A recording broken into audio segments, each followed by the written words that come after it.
The observation deck had lost power 3 hours ago.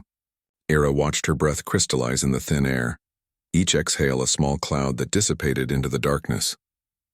Beyond the reinforced windows, the ice giant they orbited cast everything in shades of pale blue and silver. She hadn't moved in 47 minutes. Beneath her thermal coat, pressed against her ribs and stomach, 7 Quillen younglings shifted occasionally. Their body temperature hovered at barely 15 degrees Celsius. Cold-blooded didn't even begin to describe them. They were ice-blooded, frost-veined creatures of frozen methane seas, but even they could die in the vacuum-touch cold that now gripped the station. Era.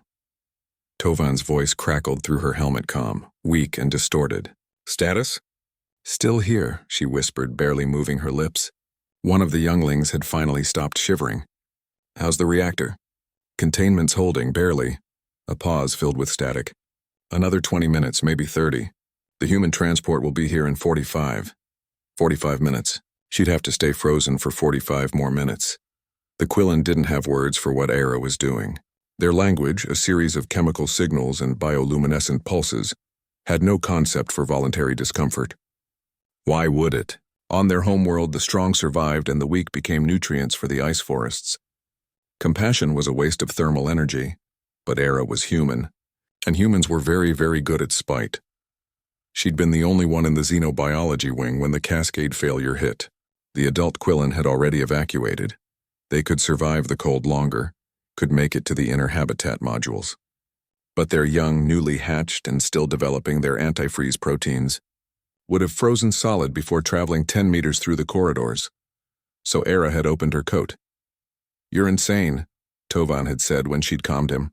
Humans can't survive that temperature loss. Watch me. The Quillen younglings looked like translucent starfish made of living crystal. Each one was the size of her palm, with 9 delicate arms and a body that pulsed with faint blue light. They'd crawled up her thermal suit, instinct driving them toward any source of heat, and she'd tucked them against her skin. The cold was immediate and absolute. It felt like ice water in her veins, like her bones were turning to frozen metal. But she'd clenched her jaw and begun the meditation techniques from her survival training. Slow the heart rate. Conserve energy. Become still, Tovan, she said now, her voice barely audible. Tell me something. Distract me, a long pause. Then, did you know your species is the only one that voluntarily enters hypothermia for others? Really? Every other spacefaring race has behavioral protocols for self-preservation. It's evolutionary. Survival of the individual means survival of the gene pool. His voice crackled with what might have been awe. But humans? You'll freeze for creatures you can't even talk to. You'll burn for strangers. You'll walk into vacuum if it means someone else breathes. Era felt a smile try to form, but her facial muscles were too cold. We're stubborn like that. The Quillen Council will want to study this. Understand it, and good luck. We don't understand it either. Another youngling shifted, pressing closer to her heart. Its tiny arms wrapped around her ribs, seeking warmth. She could feel her core temperature dropping, feel her body beginning to shut down non-essential systems. Her fingers had gone numb. Her toes were distant memories. But the younglings were alive. Their bioluminescence pulsed steady and strong against her skin. 30 minutes, Tovan updated. The transport's burning hard. They know you're there. Tell them to save fuel. I'm not going anywhere. Era, I'm fine. She wasn't fine. Her vision was starting to blur at the edges, and her thoughts felt sluggish, like wading through frozen syrup. Just keep talking. So Tovan talked.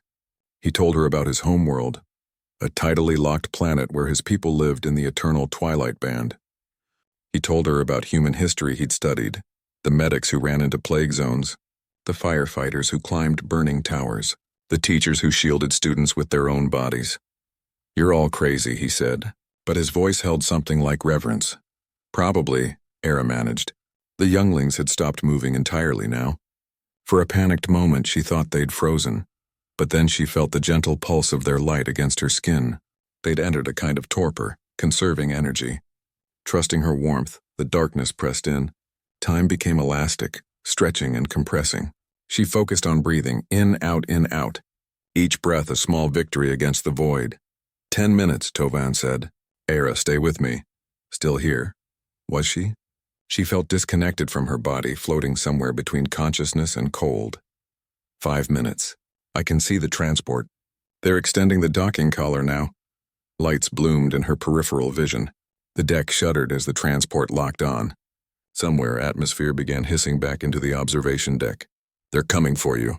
Don't move, they're coming. But Era couldn't have moved if she'd wanted to. Her body was locked in place, a statue of flesh and determination. Hands, warm, blessedly warm hands, began carefully opening her coat.